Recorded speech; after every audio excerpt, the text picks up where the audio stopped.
Hi everyone, and welcome to this week's show, where we'll be talking about Black Friday sales, or lack thereof, new games announced for December for your free pro subscriptions, and much, much more. So without further delay, on to the show.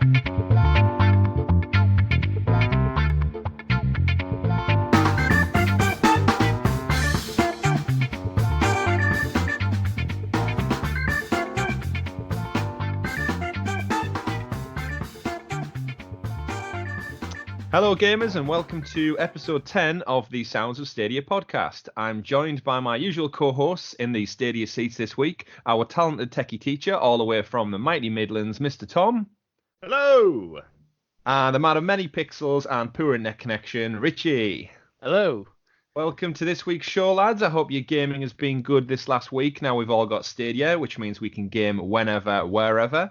But before we dive into all the excitement and tasty Stadia chat that we've got for you this week, we all wanted to start by thanking all of our Stadia supporters out there who went over to patreon.com/Sounds of Stadia and signed up to the founders level at just 78p, which we mentioned last week. So thank you for that additional support. It's going to help keep the podcast ticking over nicely. And it allows us to make much better future content.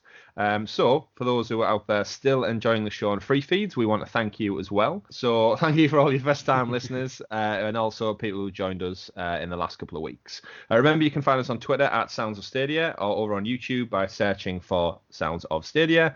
And don't forget to click that little subscribe button as you may miss out on all of our new upcoming shows we've got planned for the end of the year and into 2020.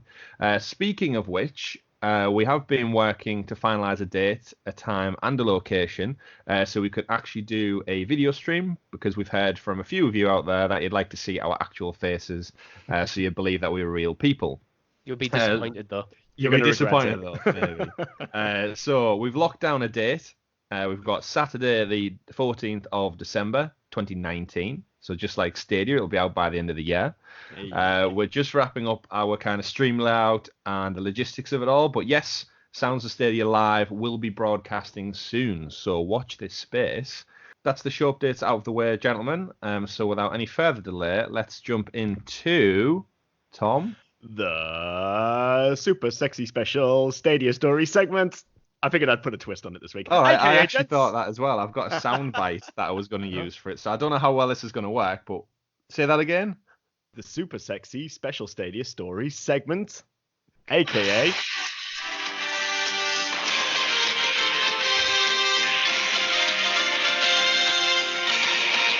That is quite loud. I hope it's written. That's the news. So I don't know how that's going to work. It was quite loud on my end. Yeah, it sounds quite cool though from my end, so I'm happy with it. Sorry for deafening anyone. Sorry for deafening anyone, but we're trying to step it up a level. So Tom's clearly been working on his phonetics there. He's got a little jingle going. And I just thought I'd search for an audio bite to use in the actual clip. So maybe in the future I'll just blend it in when I mix the audio rather than just blast it through the microphone. Yeah, I think it's probably a smart podcast, by the way. Well, anyone out there who's definitely apologies. Right, so news stories this week. As we can imagine, Stadia is now live, and we're starting to get some exciting, constant news trickle through.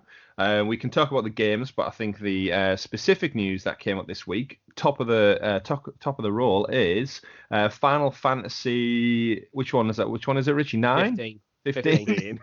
It's one of them. You can't read Roman numerals. I can. It's just not instantly. I just need to take that extra second to figure it out.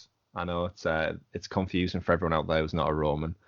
So yes, we've got Final Fantasy 15 and Trials Rising from Ubisoft are now available on Stadia. Just like that, they rolled them out back-to-back days this week.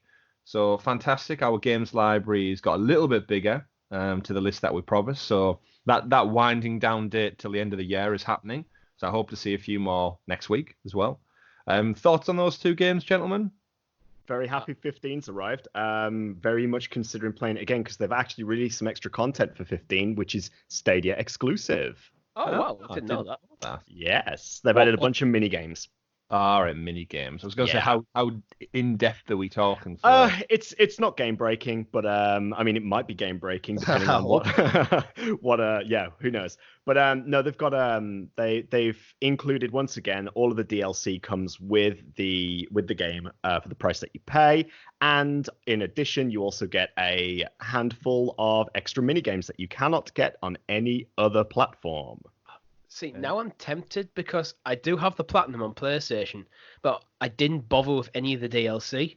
Okay. So the Platinum took over 100 hours to get. So it's like by the time I got it, I was like, looked at the DLC, it's like, no, thank you. I want to move on. Maybe this might swing it in your favor, but I do believe there is a multiplayer DLC in Final Fantasy 15. That could be fun. Where you can jump online as your little crew. For those of you who've not played Final Fantasy 15 before, you roll around as your little posse in your car. And if you use the DLC for the multiplayer expansion, you can actually have people join you as the other party members. This is the one with the car, is it? It is the one that they had a roadmap for DLC and then they scrapped it. Yes, they did. That is correct. This was the game that was coming out for about 5 years. Right. It also, arguably, to some people's dismay, it doesn't have a proper ending for that reason, because they'd planned to sort of expand the story and expand the conclusion, but they never actually did. Right. So instead, they released minigames.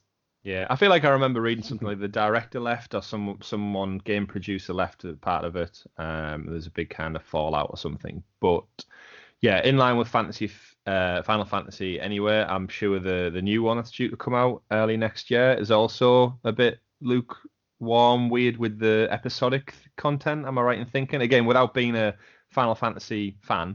Final Fantasy 7. Not played any of them. Yeah, it's something like, is it part 1, but they've not disclosed if it's part 1 on the box art or the Amazon listings or anything? What they've said is it's going to, every single game will be the size of a standalone game. Mm-hmm. So we don't know how many games it's going to be. I don't think Square even really have that nailed in yet.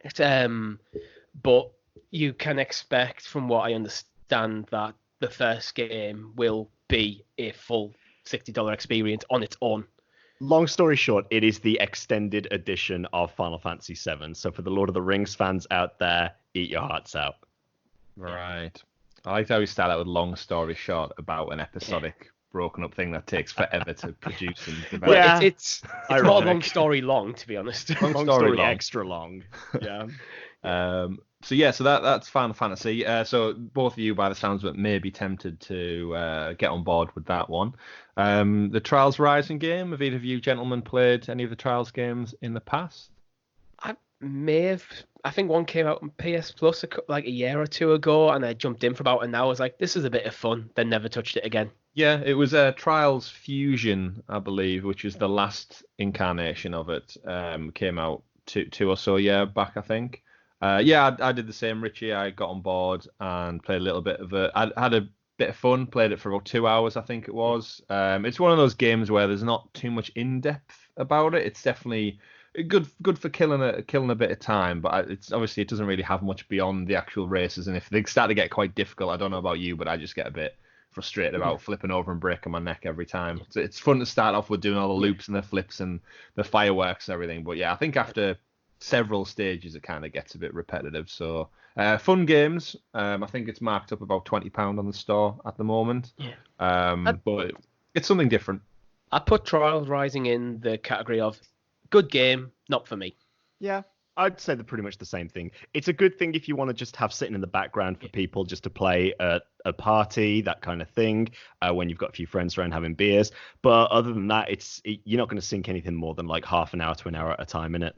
Yeah, it's not quite Final Fantasy levels of commitment. No.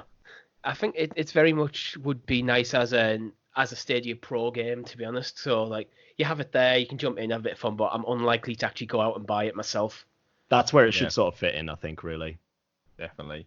So speaking of the games that have got releases this last week, we also learnt that Darksiders Genesis, which is going to be a PC and Stadia exclusive until I think it comes out on Valentine's Day for the other major consoles. We got a date for it. They released a trailer, and it's December 5th for Dark Side's Genesis. So we've got a date again this side of New Year, which means it's another 2019 game ticked off that list. Yeah. What are your 2 levels of interest regarding this one?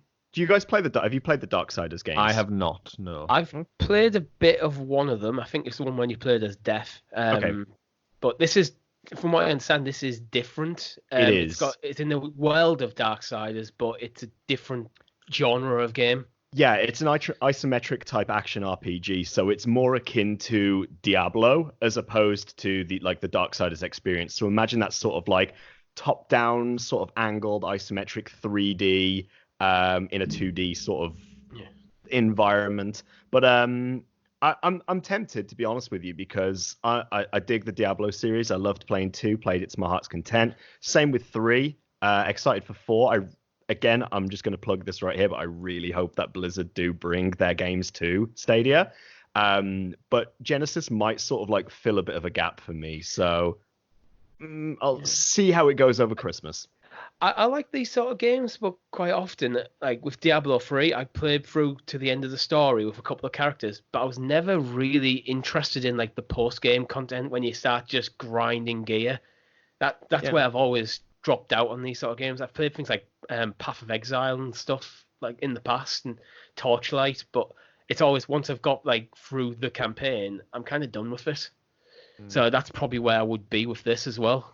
Yeah, my understanding of Genesis is they're trying to take it in a different direction, because all the previous games, I feel like they've had a lukewarm reception. They're kind of in that double A kind of category tier where they're not as mainstream as the big hitters out there, and they're not quite indie, but they've always got quite a kind of cult following. And I think from what I've read about Genesis, it's taken a different detour, and what you're mentioning there, Tom, about it being more Diablo style. I think maybe they're trying to reach a broader or a different audience on this iteration. Quite possibly. I mean, yeah, it is a market that it's doing relatively well. Like Path of Exile has done very well, especially in like the early naysay days of Diablo 3 when there was all of the issues with like the real money auction house and things like that. And if it works for them, then great. From what I've seen at the moment, though, there seem to be certain characters in it that people sort of feel are going to get completely swept under the rug compared to others. Like certain characters you can play as in Genesis seem to be far more powerful than the others, whereas 2 of them, I can't remember which ones they are, sorry guys, but they tend to seem from the get-go to be a little bit weak in comparison. I think this is beta testing will kind of help with the balancing. These sort of games, there's always going to be ongoing balancing issues. Yeah. Oh well, we'll see how it does. There definitely seems to be like these style of games definitely seem to gather a cult following, like I mentioned, and then they kind of stick with them, and people play it religiously non-stop. Yeah, it's nice to get a game of this style on Stadia because there isn't one at the moment. Yeah. Oh, yeah, definitely. I mean, the fact that it's gonna come as, I know it says exclusive, but it's not really if it's on PC at the same time, which is a bit of one of them weird caveat things. But I suppose console you'd say console, but then it's not a console, so. It's really, really peculiar, but at least, like I said, we'll be able to play it on Stadia from the 5th of December. That actually ties quite nicely in with the one of the questions that was wrote into us this week. We were asked, with Stadia essentially having the ability to stream the PC version of a game, and it's also mouse and keyboard compatible from the beginning, do you think that we'll ever see more traditional PC games come across to Stadia, such as more RTS-style games? So, my example was Age of Empires, Planet Coaster style, that lend themselves much, much more favourably to a keyboard and mouse. And obviously, Dark Side of Genesis, with it being a PC release and a Stadia release, clearly they're probably using the similar base version of the game, or the high-res up version of the game, because it's capable of running it. Whereas the console iterations may need a little bit more tweaking to make them specific for those devices. What are your thoughts on more PC-style games coming to Stadia in the future? I really hope so. If you actually go back to some of the earlier podcasts, I think it might even be episode 1. One of the things I was interested in Google Stadia about is because I kind of moved away from PC gaming purely on the price of the hardware relative to consoles. So I kind of Stadia, what I'm liking from what my experience so far is, it's the exact blend I wanted to between a console and PC. And we've already got things like Football Manager is out, Farming Simulator, which I will be jumping into when I get my hands on it. Well, yeah. So We'll get to that. These inherently PC games, so I think they are coming. Yeah, I'm similar to you, Richie. I know you've kind of had your foot in the pool of PC for a little bit longer than I have. I'm not sure what your history with it, Tom, but much like probably everyone of our generation, we got our first family computer back in the 90s, and we kind of all. You had your original PlayStation 1 and then PS2 and GameCube and stuff ticking over. But on the other side, I spent a damn lot of time playing RTS games on my PC. So Command and Conquer, Age of Empires, Roller Coaster Tycoon, The Sims originally, because that does not translate well to a console with a controller. It's that kind of ability to just click and maneuver your way around the world a little bit more tactile as such. But yeah, I'd love it for more games like that to come across. I actually have... Jurassic World Evolution, which is another game we'll get into later on. And I love that game. I got the Platinum on PlayStation, but there is that niggling feeling that it would run a lot more favorably on a PC setup with a mouse and keyboard. So the fact Stadia inherently plays that, I think it could bode well. And I think for some exclusive deals, not everyone, like you mentioned, has a high-spec PC. So if they can get on board with Stadia with a Bluetooth keyboard and mouse and just bang, they've got it running on their living room TV or their laptop. Fantastic. The opportunity is great. Anything for you, Tom? What's your PC history? Likewise with Richie, really. I mean, I'm a big PC gamer. I always have been. Probably since about the same time I had one of my first consoles. Albeit I probably spent more time on my PS1 than on the PC. But over time, I did get into a lot of early PC games, particularly like I've said before on previous episodes, MMORPGs. I used to play a lot of Star Wars Galaxies, for example. that was one of the MMOs that really got me going with PC gaming, but definitely ATS as well. RTS, what am I talking about? RTS. I'm ATS thinking, I was going to say car repair company, isn't it? Yes, it is. I was going to say Age of Empires and RTS at the same time. Yeah. My brain's all messed up today. Yeah. The only thing I have to say is, Wallalo. There's a throwback. Okay. But yeah, actually, when you're saying Star Wars there, I remember one of my favorite games was Star Wars Empire at War, which was essentially an RTS where you went from planet to planet, built up your Imperial base or your Rebel base, and you fought the opposition on a Star Wars planet with all your ATSTs and everything, and your X-wing all around. And it's such a good any movie franchise or TV series that kind of has mass armies, war scales, it lends itself so well to an RTS game or an ATS game for you, Tom. Yeah. Like when Game of Thrones phenomenon was all the rage everywhere, that lends itself so well. You build your houses, you create your banner, you create your fortress, and you attack the other families across Westeros. That lends itself just prime for it, and it just doesn't happen. It's similar to Lord of the Rings. Battle for Middle Earth was fantastic. Oh, such a sweet spot for that. Yeah. And it unfortunately the movie licensing and stuff gets passed around like God knows what. But yeah, I know Lord of the Rings Online is a thing. Yeah, it really is. But some of the best tie-in games I think come from the PC side of things as opposed to the console, because you've just got that power to run something a bit more wide scale. And yeah, a lot of love for those games. I've always been a fan of anything first person on PC. Anything from like Skyrim to like Call of Duty, anything first person. I don't know. It just feels better to me on PC. But what I'm liking about Stadia is if you're playing quite seriously, you can be sat at my desk, but sometimes you don't want to be sat at your desk for hours. So I can always just stop, walk downstairs, pick my controller, lay back on my couch and continue. And it works. I have done it. Yeah, I mean, this week... We can do now. You've done a few of those style tests this week, Tom.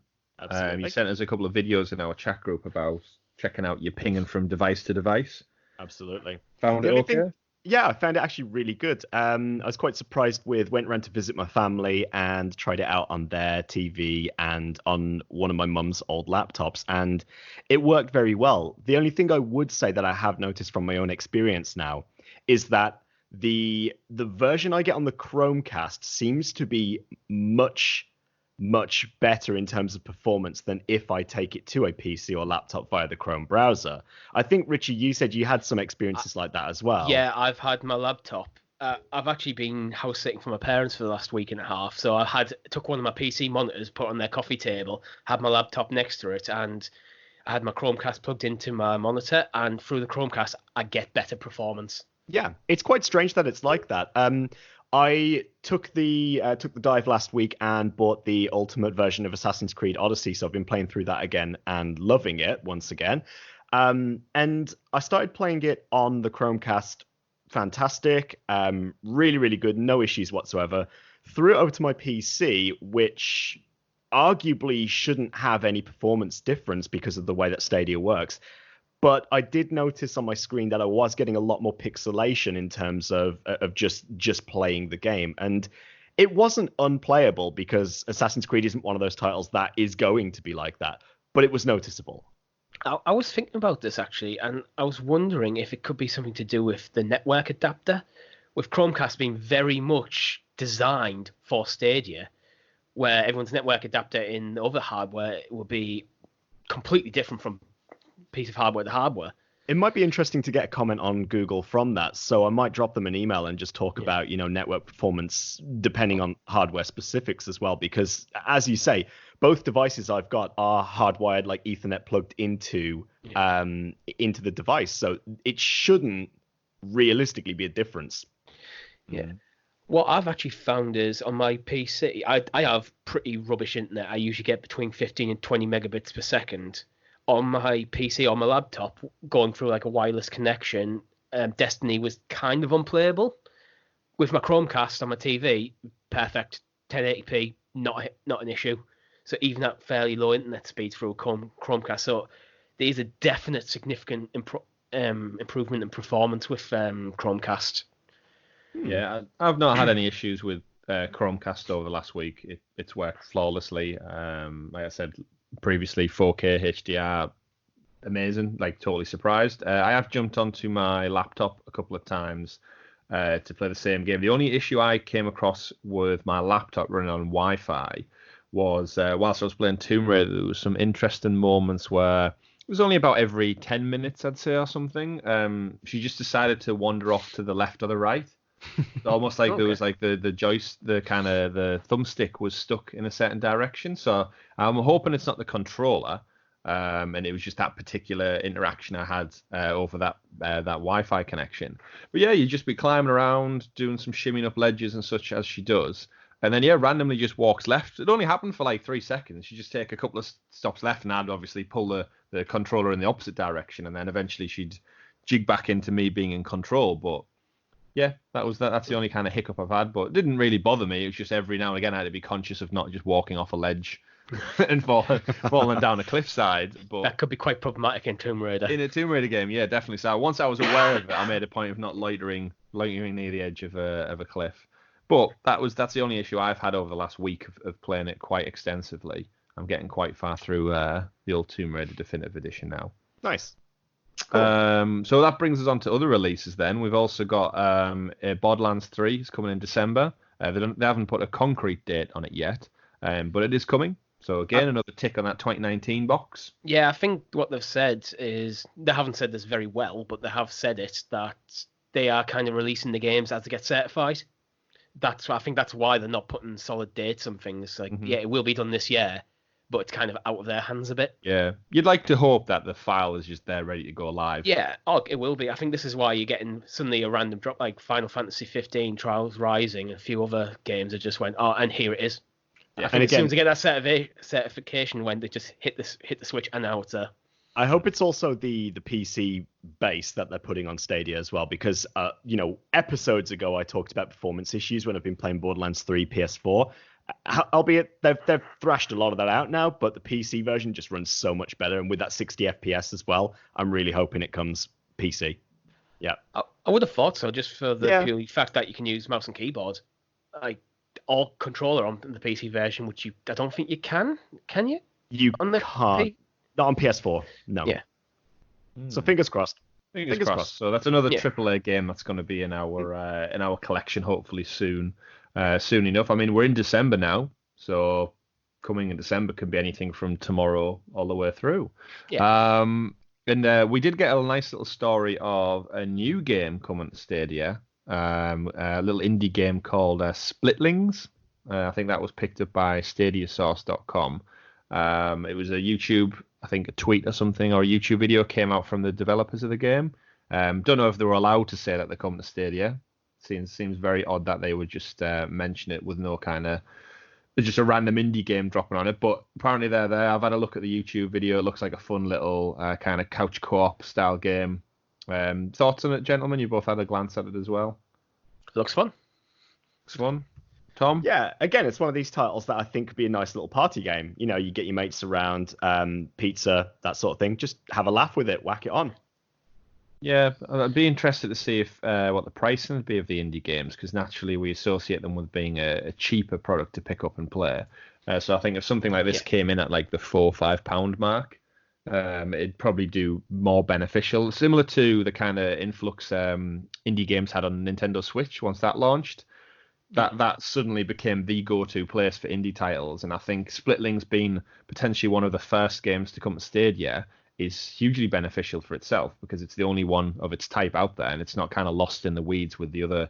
If you go look on Nintendo's store now, there is so many shovelware style games where they're just absolute rubbish, like mobile ports and card puzzle word games and such, that they're not worth the money that they're made to produce, but yet they're there. It's and it gets almost lost in the weeds. too much choice, so you can't find anything good. Yeah, it's not even quality. Like some of the storefronts just aren't really managed that well, and I think the good stuff just kind of gets lost in the weeds. And you think these developers, especially in independent teams, work so hard on really small budgets to get their kind of this final product out. And I think there's a lot of them who don't really get the justice they deserve.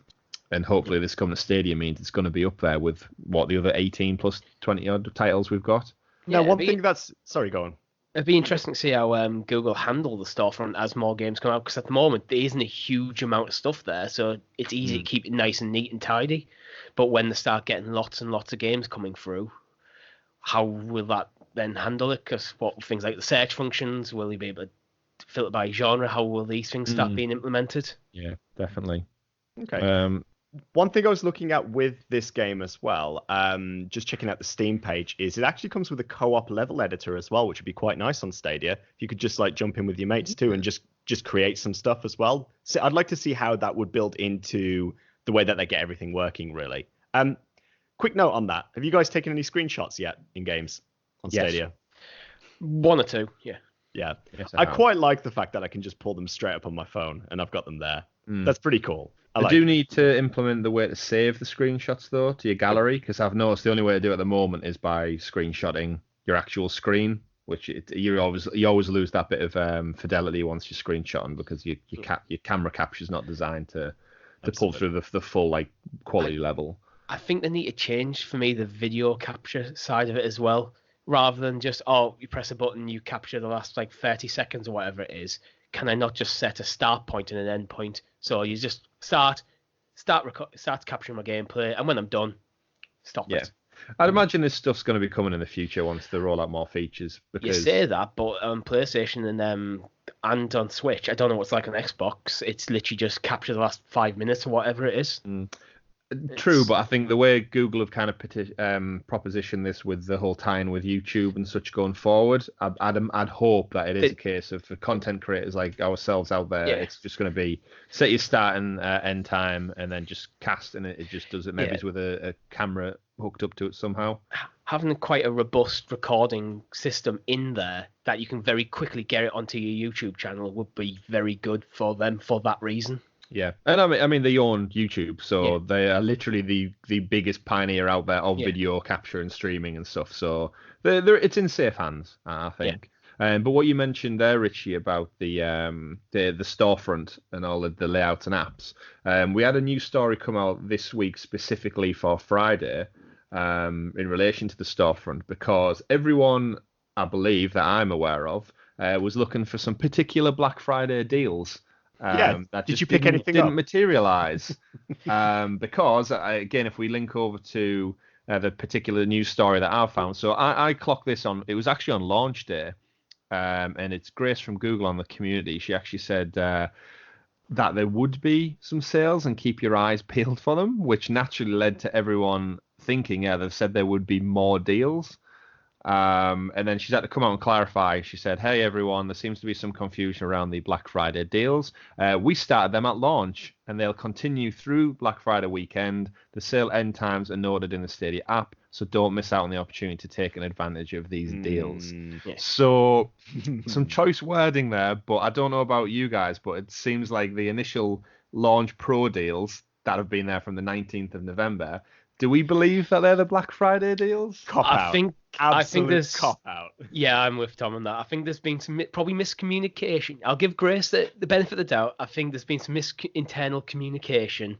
She's probably been told that yes, there will be Black Friday deals, so that's what she said. And it comes like, okay, where are they? That's like, oh, they're already there. Yeah, they're not. see Imagine going into a shop. So say you went into your local technology shop on Black Friday. Their store would be absolutely kitted with point of sale material for Black Friday.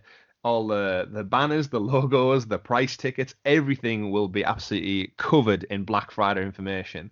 Now you go over the Stadia app, there is nothing there to indicate any kind of sale other than like the pro deals, which we should be entitled to regardless. Well, that's part of your pro subscription. Exactly. Yeah. So it's not been great, has it? It's one of those messaging things that they've not landed correctly on it. And what makes it worse is when you look at the official Stadia account, people were asking questions leading up to Black Friday because naturally everybody in the world jumps on this American kind of tradition now. Yeah.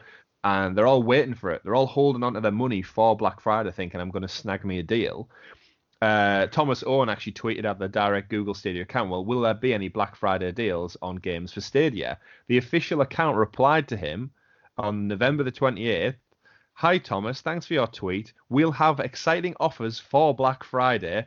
Be sure to check out the store on the Stadia app for special promos." No. Like that. No. That's just the wording. We'll have some exciting offers for Black Friday. You can't just repackage your existing deals and say that they're Black Friday. That doesn't work. So technically, the deals we're looking at now, are these also Boxing Day sale deals? What Are about these Christmas also boys? New Year's Day sales? Like, when does Easter it sale. end? It's like bed showrooms where there's always a sale on. It's the winter sale, the spring sale, the autumn sale, the Christmas sale. Don't not tell me even, it's going to be a perpetual thing. Like Come your on. local book and stationery store that's always closing down sale. Yeah. There's not even a sales section on the storefront. It's Yeah. It's just deals, isn't it? All deals are pro deals. Stadia Pro deals, but that for me, that's the stuff you get with your Stadia Pro subscription. Right. Stadia team, real talk, just for a minute. Stadia team, listen up. Stop beating your customer base. Please stop beating us into the ground because we love you and we want this to work. So please, for the love of all that is holy, sort your shit out. Yeah. It's just such a simple thing. Like, they've had the launch date set in stone for so long now. How has no one in their marketing department sat down and went, oh, you know what really important date follows shortly after launch? Black Friday. Especially with it being an American company. It's a bloody national holiday for them, Black Friday now. The thing is, compared to what you expect from like Sony or Microsoft or Nintendo, this entire launch period has been so amateur. Well, so many mistakes, so much miscommunication. Yeah, well, to mirror that, late deliveries. Yeah, to mirror that with the competition, I don't know about you guys, but I had a notification pop on my PlayStation cross media bar that says Black Friday 60% off, and you click in there, and there is infinite deals. Yeah. For all titles, including the ones that are on Stadia, which is what makes it worse. So, how many emails do you usually get on a Black Friday from tech companies or software platforms? It's well before the Friday. It's don't get many. Google, it's not hard. Come on. Yeah. But I wonder if they're kind of holding back on sales at the moment because they don't actually have that big of an install base at the moment compared to like Microsoft or Sony, so they can only discount to a certain degree because they'll still need to make profit off games. Yeah. That being said, that it's exclusively old games on the platform, so This is the problem. We're not asking them to discount brand new trip. We're not asking them to discount Jedi Fallen Order, which no doubt out there on Black Friday, some people will have picked up great deals on that brand new game. Probably 10 or 20% or something. Yeah, when half of your library are games that are over 2-3 year old, whack some discounts on. Like, I don't know about you two, but I was certainly waiting for Friday to pick up some kind of additional game. I'm getting to the end of Tomb Raider now. If the second Tomb Raider had a discount on it or a Black Friday, even if it was 10-15% extra, something to make me think, oh, you know what? I'm going to throw some money at that, because the great thing with Black Friday is it creates this atmosphere where everybody wants to spend. That consumer society we live in where everyone's ready to just throw their pay slip away, just think that's because it's on a yellow price tag. I don't know when you get paid, but I actually got paid on Black Friday this month as well. So yeah, my bank account was the best it's been in the last 4 weeks, and I was ready to spend money. You know what? It would have been great if I have something like Darksiders Genesis or Borderlands 3 just came out and like Black Friday, here you go, it's discounted for this day only. Yeah, even a game release, just like delay a game release on Stadia until the day. At least a nice little surprise, something different to what we've been looking at since the day the store opened. Yeah. So rant over on that one. I think we'll put a pin in that there. They have another opportunity though. Monday.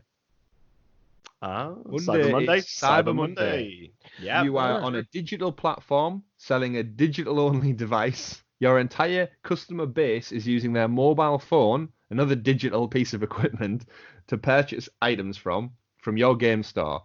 You have till the end of close, Cyber Monday, to get a deal on this store to make up for the backlash that's going to come with Black Friday deals not being there. Let's take the opportunity to ask the panel. Richie, do you think they will? No. Chris, do you think they will? No, I really don't. And I'm going to throw mine in there. No.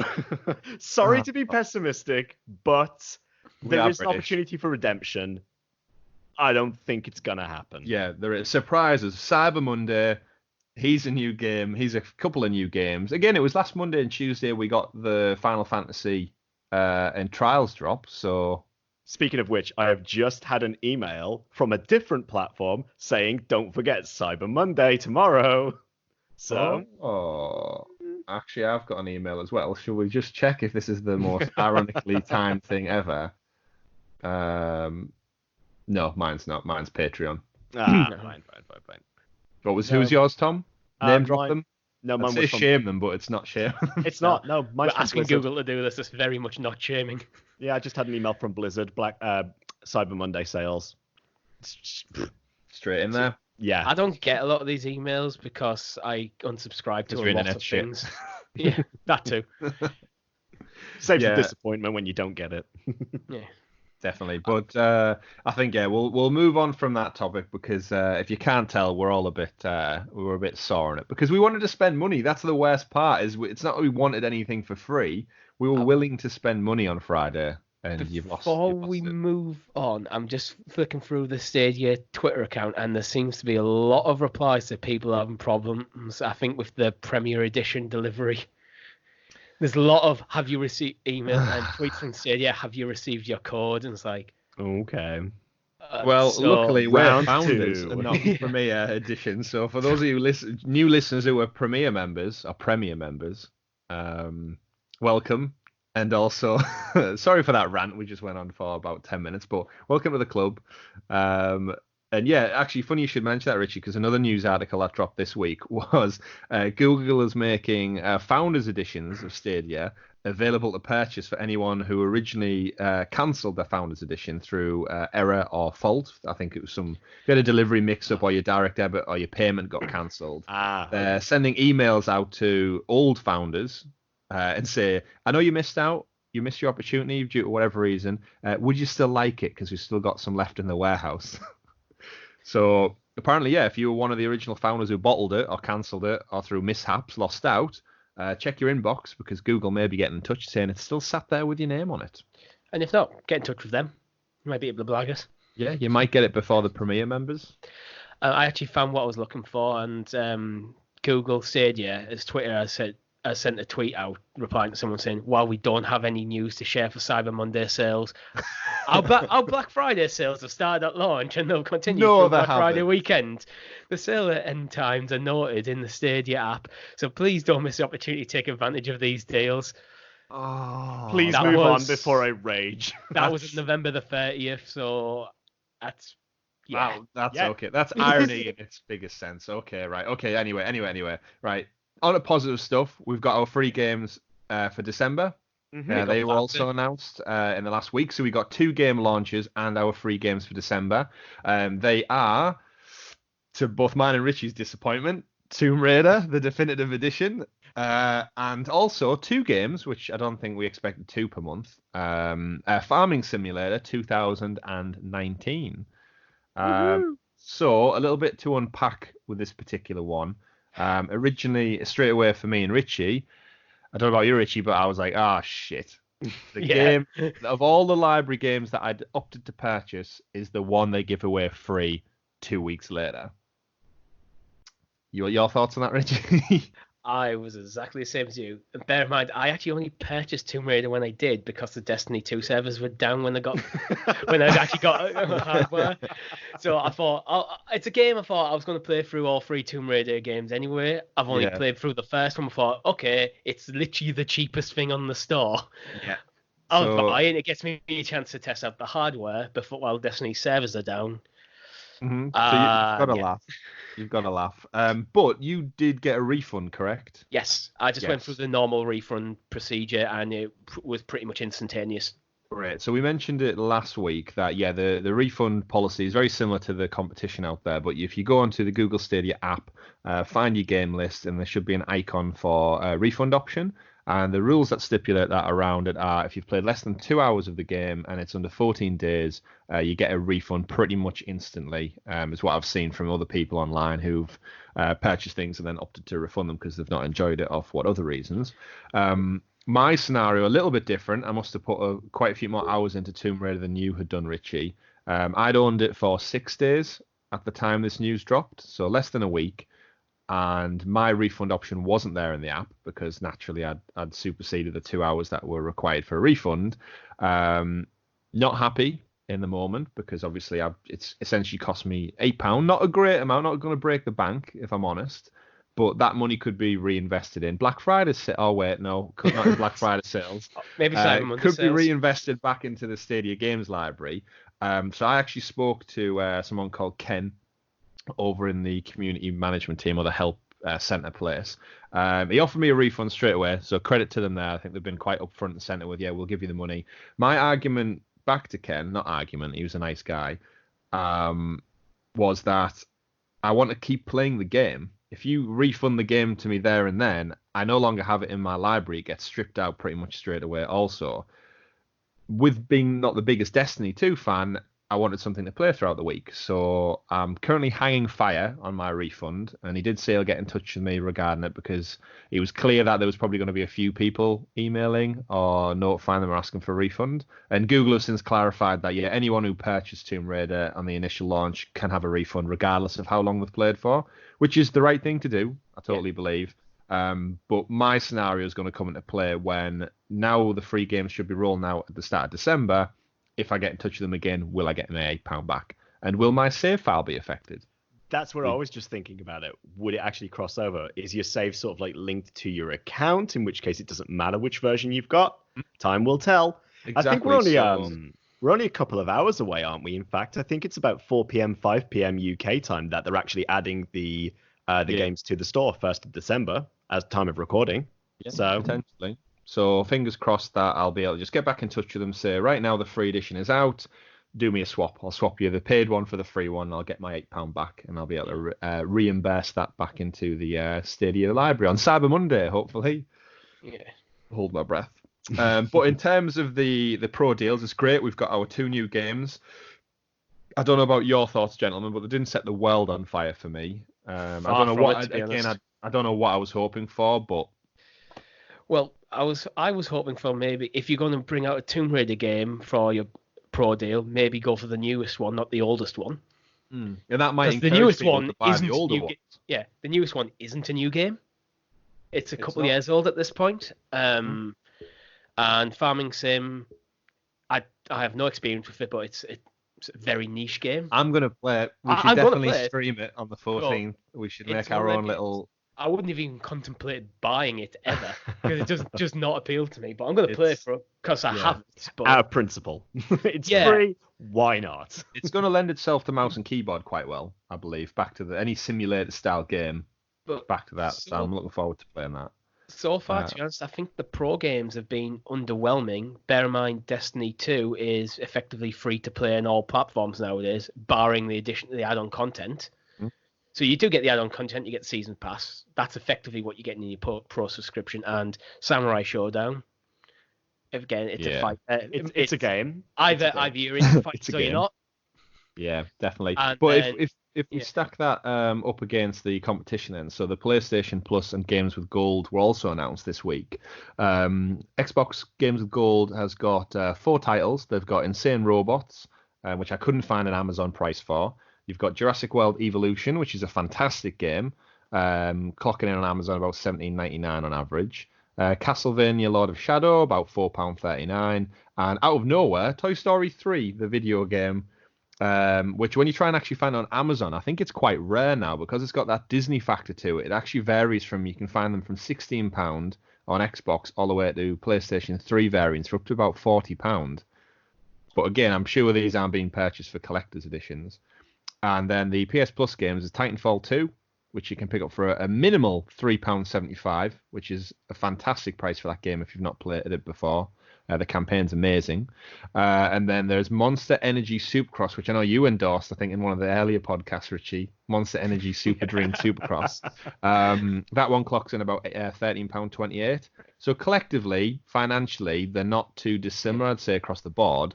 But in terms of titles, for me, Jurassic World Evolution and Titanfall 2 specifically are infinitely better than Farming Simulator 2019. Yeah, agreed. If you actually put them side by side, I'd probably say, I hate to do it, but I have to say I think Microsoft win it this month. Yeah, they're throwing everything at it. I mean, I don't think if I had all of these 3 subscriptions, which actually, to be fair, I've got 2 out of 3, I'd probably Jurassic World would probably pit my interest out of 2 of them. I think a lot of them are a lot of filler, which is why PlayStation stripped theirs back to just 2 games, because the reality was all those free indie games you were getting, as you mentioned, Richie, they're just games that you would never buy. Yeah. So looking at them, I think across the board, all of them are quite average. It seems to be the trend for these kind of subscription services at the moment. Yeah. Interestingly, if you are looking at Toy Story 3, I've just brought up the Xbox Marketplace, and it's apparently $8.99 on the Xbox Marketplace for Xbox 360. Interestingly, though, the release date was the 1st of August this year. That might be when it's been made backwards compatible. Maybe. Toy Story 4 came out this summer, so I definitely hope it's not delayed production that long. Yeah, that's what I read. You know, when you read something that you're taken aback a bit, it's like, surely that can't be 2019. But maybe. There you go. Maybe in a Black Friday sale deal. We never know. So hopefully we'll find out when the games drop. We'll jump into that and have a little play around, and we'll probably find out about our free January games, given this time, probably the back end of December. We never know if they could keep this trend up. But unfortunately, the catalogue is so short of games at the moment. They are quite specific about what they can and can't give us. And I think there's a lot of this decision making goes with actually down to the developers as well. Oh, of course, because there's some money needs exchanging to get these deals. So for anyone who bought Farming Simulator out there for £27 or £29, whatever it is, get your money back for that, because you certainly spent a lot more than anyone who bought Tomb Raider did. I'd imagine someone like Bungie with Destiny were like, yes, you can have everything for free, because that game will live or die on its community. Yeah. So by getting a lot of people in straight away, you're immediately building a community there. Yeah. And there's so many like paid elements in that as well. Like if you want cosmetics and things still, you can still buy it. So Bungie are clearly still getting money rolling in from it. So it's a worthwhile exchange on their part. Yeah. Wait till we jump into Farming Simulator and find out that you've got to pay for weeks. Gold-plated John Deere tractor. Let's go. I would have loved to have been a fly on the wall between Google and Square when they were talking about getting something for December, and Square like, you can have Tomb Raider, the original one, and like, you can kind of think of like maybe someone from Google like, well, actually we were hoping for maybe Final Fantasy 15. Yeah. Maybe, you never know, because the ironic thing is, if we're looking at Square Enix here, I feel a lot of people bought Tomb Raider before it became the free game. Yep. Out of us three, 2 out of 3 of us bought it. So if that kind of echoes into everyone else in the Stadia community who wanted a third-person action game to jump into, £8 was a perfect price. Yeah. They've all jumped and bought it. Then Google go, right, this is our free game for December. Everyone wants their money back. Who do you think pays that refund? Do you think Square lose their money out on that? Because I think Google are going to... I think they're going to have to fork out. Yeah. Yeah. So Just Square secretly got onto a double winner here, where they've got everyone who's bought it on launch day, and then everyone who's going to get it free, and they've got the Google money paying for it to be the free December game. Yeah. Double win. So just Smart to clarify, business. the only reason I didn't buy Tomb Raider was because I was waiting until payday. And as soon as payday rolled around, they'd already announced it was the free game. So, Well. I think a lot of these business decisions, the way they probably work is Google will put up so much money for the game to be able to distribute as many people as they want. So Square will get a big lump sum right off the bat. Yeah. Because otherwise, where does the developer make money if Google are just giving their game away for free? Yeah, exactly. There's always discussions that need to go on in the background. Yeah. So speaking of business practices, not related at all, I thought we'll just quickly segue into the What's Stadia element this week. So we've dropped it from the top of the show because we want to get straight into the games news now. Stadia is live, but we wouldn't want to strip it out completely. Yeah. We know there's people who come here just for this. Yeah, we know people coming for that. So last week after we dropped into what state we're in? Massachusetts last week. In honor of it being Thanksgiving, and we visited that lake with the incredibly difficult name to pronounce. Can either of you two remember it? Nope. Webster Lake. There we go. Yeah, well done, Tom. You remembered the easy version. Easy version, certainly. So in light of people being thankful and things all poultry related, I thought we'd have a mosey on over to another state known globally for a much shorter name, thankfully. 3 letters, KFC. Which takes us to what state, lads? It's Kentucky. Arizona. No, Richie. No, not Arizona. Arizona fried chicken. Arizona fried chicken. Sounds like it's AFC football team. Right, yes, that's right. It's Kentucky. So really quickly, just to keep it light on the facts this week. So naturally, the first KFC was owned and operated by Colonel Sanders himself, and it's still running in Corbin, Kentucky. I'm sure it's probably got the best. I think it's actually called Sanders Cafe. I don't think it's called KFC. That's obviously more the marketing one. Exclusively named it separate. Was he really a colonel? Don't know. I don't actually know the answer, but I feel like he's got some kind of honorary colonel thing. You know, like people get like honorary diplomas and stuff from high schools and universities. He just started calling himself a colonel for so long that it just people just gave him shit. Yeah. Well, before that, he was the Chicken Man, so he obviously wanted it's to the tweet Chicken that. Man. It's the Chicken Man. So yes, first KFC owned and operated, still live. It's also a great state for celebrations because the classic song "Happy Birthday to You" was created there in Louisville in 1893. You've all sung it. You all know the words. Happy birthday. So if it's your birthday out there, happy birthday. Happy birthday. Happy birthday to you.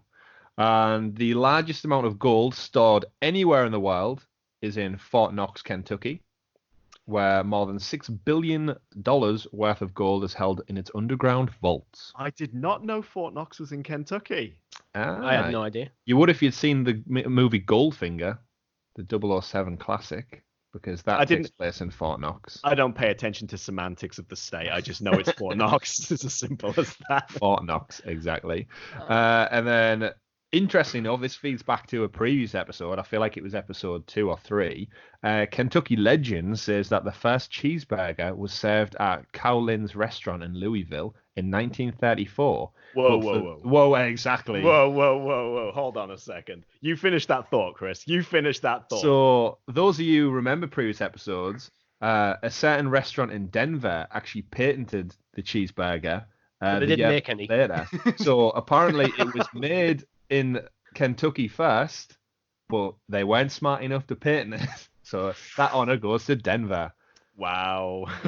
So this is where the rivalries start. And since True. then, they must have just opted for chicken instead. They lost out on the cheeseburger, so you know what? We'll default to fried chicken. Turned over to those 11 herbs and spices. Simple as that. Hey, I tell you what, though, either of these states that you're living in, I'd be happy. Well, going back to Colonel Sanders, apparently he is a colonel, kind of. A Kentucky colonel is the highest honor that can be bestowed by the Commonwealth of Kentucky. So he is a colonel. He's just not a military man. Does that come with the white suit then, that honor, or was that his own doing as well? I think that's probably his own doing. He was Maybe recognised for just- outstanding service to the community, state, and nation. Oh, well, maybe he Provided just them fell in the chicken. flour. His suit was originally black, but just fell in the hole of flour. Hey, look dapper. So to bring it back into games and away from chicken, because I'm actually getting quite hungry talking Actually, about it. one more little nugget. Winston Churchill was apparently a Kentucky colonel. Oh, nice. Okay. Muhammad Ali. There's some quite famous people who are Kentucky colonels. Well, Muhammad Ali is from Kentucky. I did know that. But Churchill certainly is not. Yeah. not that we're aware of, no. Nope, but he is a Kentucky colonel. Fine. Right, okay. So now Richie stripped the facts out of there. We'll move over to games, I think. It's a very difficult one this week. I could only find two on my very brief search through the internet. Any idea, gentlemen? Stop Googling it and think off the top of your heads. Kentucky. The only thing I can think of is because you sort of like, spoiler alert, gave it away earlier, was like Goldfinger. Like, Yeah, but think it was probably smart. that's too old for games. I don't.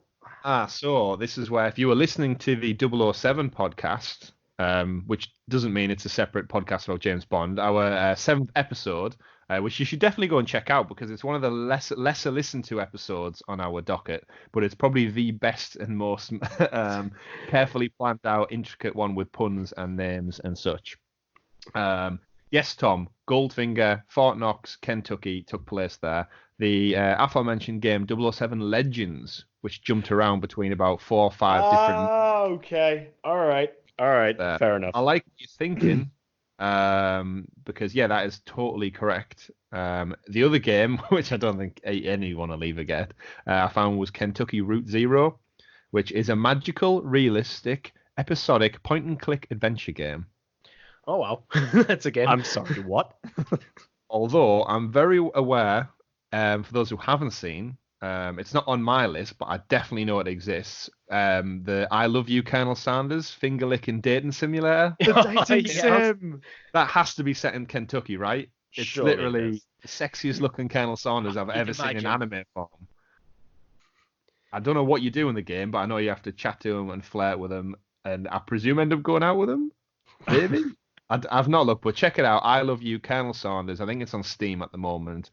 It looks as ridiculous as it does fun, and you should definitely have a look at it. Dating sims are weird. I think there was one on PS Plus before that where you dated a pigeon. Yeah. Hatterful boyfriend. Yeah, there's a lot of crazy stuff out there. But yeah, that brings us to a wrap on that. So that is Kentucky, another state ticked off the list. Which brings us to the last segment of the show before we wrap up. It's currently games we are currently playing, or games we played, yeah. Tom, do you want to get us started? What you're on at the moment? Yeah. So as I mentioned earlier in the show, I've just bought the Ultimate Edition of Assassin's Creed Odyssey. So right now I'm getting back into the swing of things, picking it up. Completely forgot the control scheme compared to like playing it the first time around, especially after playing the other title I'm going to talk about. It's very weird going from like one game to another, very similar play styles, but having quite different control schemes. I've only just completed the first island. Go for it. The jumping back into Odyssey on a separate platform, did you start with a different character? I did. Cassandra. So yeah, the first time around I played Cassandra. This time I'm playing as Alexios. Interesting, because I didn't know. I feel like if I start again, I'd definitely do the opposite of what I played through the first time. Interesting. Yeah, that Looks was good. Yeah, it looks great. As I said, I played it on the PC, so I had a little bit of artifacting with performance, but on the Chromecast Ultra, incredible, beautiful game, still holds up. Might be starting to feel slightly dated, only starting to. And I think it's more, I think it's noticeable more when you're playing it in a higher resolution as well. Like you can see in the textures, if you look close enough on a bigger screen and so on, you can see in the textures where it starts to sort of, pixelate a little bit. But it still holds up. It's still a beautiful game. Still plays incredibly well. How were the load times on it? Because I know that was one of my frustrations playing it on a PS4 Pro, was that sometimes in between fast travel, it took quite a long time. I felt like I was staring at that little pyramid on fire in the loading screen where it gives you the hints and tips in that kind of black cave environment. I feel like I stared at that a lot. So I haven't really had much of an issue with that at the moment, but granted, I have only just left the first island, so I've just left Kefalonia. So whether it hasn't sort of rendered the rest of the world yet or not, that might have something to play into it. But from my own experience, it hasn't been too bad. I've jumped between the 2 fast travel locations on Kefalonia pretty frequently, like at least 3 or 4 times just to get around to turn quests in. And it's been fine. It's been absolutely fine. So hopefully that holds up. I'm looking forward to getting into the ocean and really going for it. Good. Have you got that Cyclops' eyeball yet? No, I did mean to go back and do that. That's my next thing. That's an achievement attached to getting that eyeball. I realized after I actually went through the process, I was like, I got to get that goat. I got to get that goat before it gets too far away. It's too far away. Get the goat. Yeah. Other game, Fallen Order, Jedi Fallen Order. Still playing it, but I feel I'm right at the cusp of finishing it now. In terms just delay the podcast today so you can play it. The podcast is coming to you half an hour later because Tom was playing Jedi Fallen Order. So close. I've got all trophies bar 2 of them. The Platinum Trophy and one other trophy, which I think is where I currently am. I think What's the final trophy? It's a hidden trophy. So I assume it's story related. Spoilers. Yeah.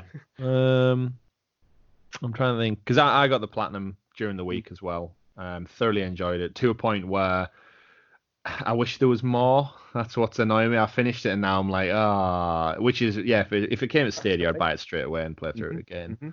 I just give me more. I need DLC. They need to announce something or a new game plus. They need something to get me back into that. Because I've reached the height of power now, and I feel like I'd love to play through it all with just infinite abilities. I feel like EA aren't going to give it more though, because there's something EA have been criticised heavily in the past with DLC. So I think actually, here's a game, play it, have fun, then you can move on, is probably a good move for their image right now. Well, if the fans ask for it though, that's when I think it becomes positive. If the fans ask for it, maybe then they should get back to work and starting.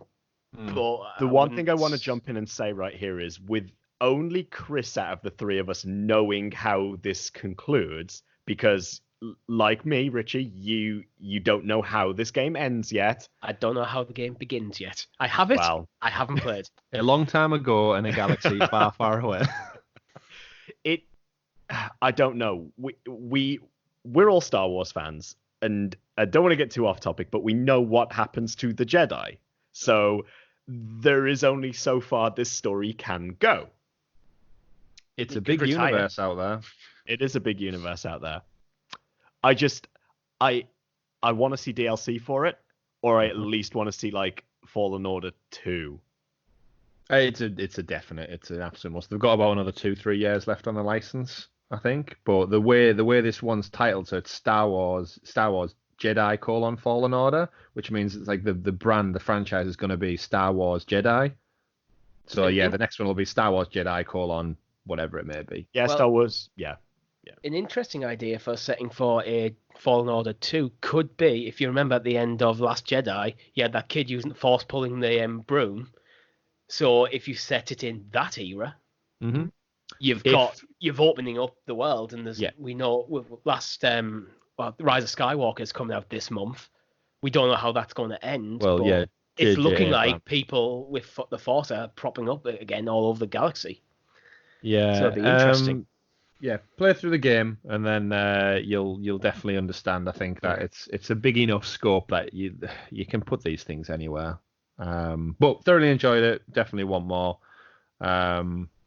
Rich, what have you been playing? Mainly, I was playing a lot more of Destiny 2 because I wanted to give it a real good go. It's okay. it's fine. But to be honest, I've kind of found the loop of just dropping into a world, doing random events or killing things, doing bounties, just to get better gear. It grew quite stale quite quickly for me. Do you feel like you're constantly just picking up gear at the moment? And... Yeah, it just feels like I'm putting on a new piece of equipment because it's got better numbers, and that is the entirety of the game so far. I haven't done any like raids or strikes or any like things like PvP stuff, but the PvP stuff, quite frankly, doesn't interest me. The raids, obviously, I need a group of people, but I'm not really invested in the game to actually put the effort into doing that. I might give strikes a go, but to be honest, I think I'm at a point where when I get Tomb Raider back in a couple of hours, I'll probably drop Destiny 2. Yeah. I've not done that much different. I think I've played this week, finished off Fallen Order, as I mentioned, a bit more Tomb Raider on Stadia. I randomly jumped into Lego Harry Potter because it's an easy platinum trophy, and I'm just going to start winding down towards Christmas now. And realistically, all the big games have came out this year that I had vested interest in. And I also subscribed to Xbox Game Pass for £1 on the PC, on the beta for it, to just try that out. So I've been playing Age of Empires Definitive Edition, which is amazing. Holds up so well. So many good memories. I've got which is why I was interested in the RTS conversation, because I'd love to play that on Stadia. And I've got Out of Worlds downloaded, which that's one that's piqued my interest. So the fact that I can play it for £1, fantastic. Brilliant. That pretty much gives us a wrap on all things Stadia and games this week. Obviously, we'll be back with probably a bit more detail about what we're intending to stream on the 14th of December soon enough, as that date creeps around. Anything else from you two gentlemen this week?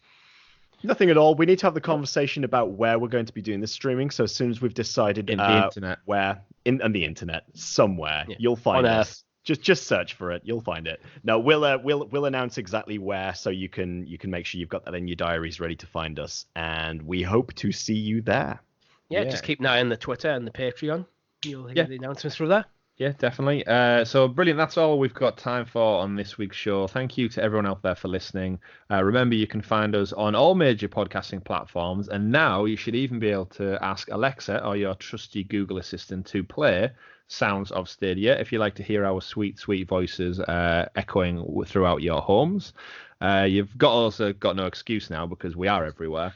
So you can listen to us to your heart's content. So don't forget, though, you can follow us over on YouTube, which is most likely where one of the places we'll be streaming from will be. Remember to subscribe, click that little bell icon just to be kept in the loop for when it does go live. It'll show up as a really trusty notification on your phone or tablet. I hope you have a great gaming week, everyone. It's goodbye from me, it's goodbye from Tom, and it's a gentle caress of the cheek from Richie. We've been Sounds of Stadia. Thank you for listening. Goodbye. Bye. Bye-bye.